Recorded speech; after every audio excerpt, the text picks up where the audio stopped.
90% বেশি মুসলিম মিশরে আর্জেন্টিনার এই প্রতিপক্ষ দেশটির নাম আছে একটি হাদিসেও। এমনকি মহানবী সাল্লাল্লাহু আলাইহি ওয়াসাল্লাম নিজে এই দেশের মানুষের সাথে ভালো ব্যবহার করতে করেছেন এক ভবিষ্যৎবাণীও। আগামীকাল সেই দেশের দলটি খেলতে নামবে আর্জেন্টিনার বিপক্ষে। ফুটবল ভক্তদের আগ্রহ আছে বিশ্বকাপ খেলুড়ে দলগুলোর ধর্মীয় অবস্থান জানার। সেক্ষেত্রে মুসলিমদের মিশর বিজয় ও মহানবীর ভবিষ্যৎবাণী আরও একবার সত্য প্রমাণের ঘটনা নিয়ে থাকছে প্রতিবেদনে। আগামীকাল বিশ্বকাপের নকআউট পর্বের শেষ ১৬তে বর্তমান চ্যাম্পিয়ন আর্জেন্টিনার মুখোমুখি হবে আফ্রিকার অন্যতম শক্তিশালী দল মিশর। তবে এই ম্যাচ ঘিরে বাংলাদেশের অনেক ফুটবল প্রেমীর আগ্রহ শুধু খেলার মধ্যেই সীমাবদ্ধ নয়। বিশ্বকাপে অংশ নেওয়া দেশগুলোতে ইতিহাস, সংস্কৃতি ও ধর্মীয় ঐতিহ্য নিয়েও রয়েছে ব্যাপক কৌতূহল। সেই দিক থেকে মিশর একটি ব্যতিক্রমী নাম।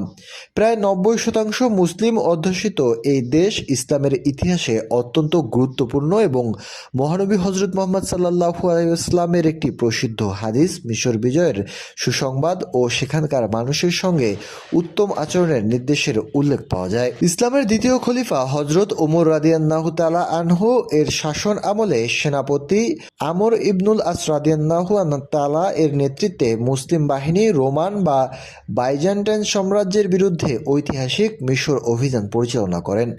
ফিলিস্তিন থেকে যাত্রা শুরু করে মুসলিম বাহিনী একে একে আল আরিস, আল ফার্মা, বিলভাইস, বেবিলন দুর্গ এবং সর্বশেষ আলেকজান্দ্রিয়া জয় করেন। ইতিহাসবিদদের মতে সুপরিকল্পিত সামরিক কৌশল এবং স্থানীয় কিপ্তি জনগণের সহযোগিতা এই বিজয়কে ত্বরান্বিত করেছিল। আল ফার্মা দুর্গে দীর্ঘ অবরোধের মাধ্যমে রোমানদের শক্ত প্রতিরক্ষা ভেঙে দেন ওমর ইবনুল আস। এরপর বিলভাইসের যুদ্ধে মুসলিম বাহিনী বিজয় অর্জন করে। সে সময় মহানবী সাল্লাল্লাহু আলাইহি ওয়াসাল্লাম এর সেই নির্দেশ স্মরণ করা হয়, যেখানে তিনি বলেছিলেন, তোমরা যখন মিশর জয় করবে তখন সেখানকার অধিবাসীদের সঙ্গে সদাচরণ করবে। পরবর্তীতে গভর্নর মুকাউকিসের কন্যাকে সম্মান ও নিরাপত্তার সঙ্গে পরিবারের কাছে ফিরিয়ে দিয়ে মুসলিম বাহিনী মানবিকতার অনন্য দৃষ্টান্ত স্থাপন করে। এরপর উম্মে দুনাইন ও বেবিলন দুর্গের যুদ্ধে সাহাবীদের অসাধারণ বীরত্বের মাধ্যমে মিশরে বাইজেন্টাইন শাসনের অবসান ঘটে এবং সেখানে ইসলামের শাসন প্রতিষ্ঠিত হয়। ইসলামের ইতিহাসে এই বিজয় অন্যতম গুরুত্বপূর্ণ অধ্যায় হিসাবে বিবেচিত হয়। এবার সেই ঐতিহাসিক ও মুসলিম সংখ্যাগরিষ্ঠ দেশ মিশর বিশ্বকাপের শেষ ১৬তে মুখোমুখি হচ্ছে আর্জেন্টিনার।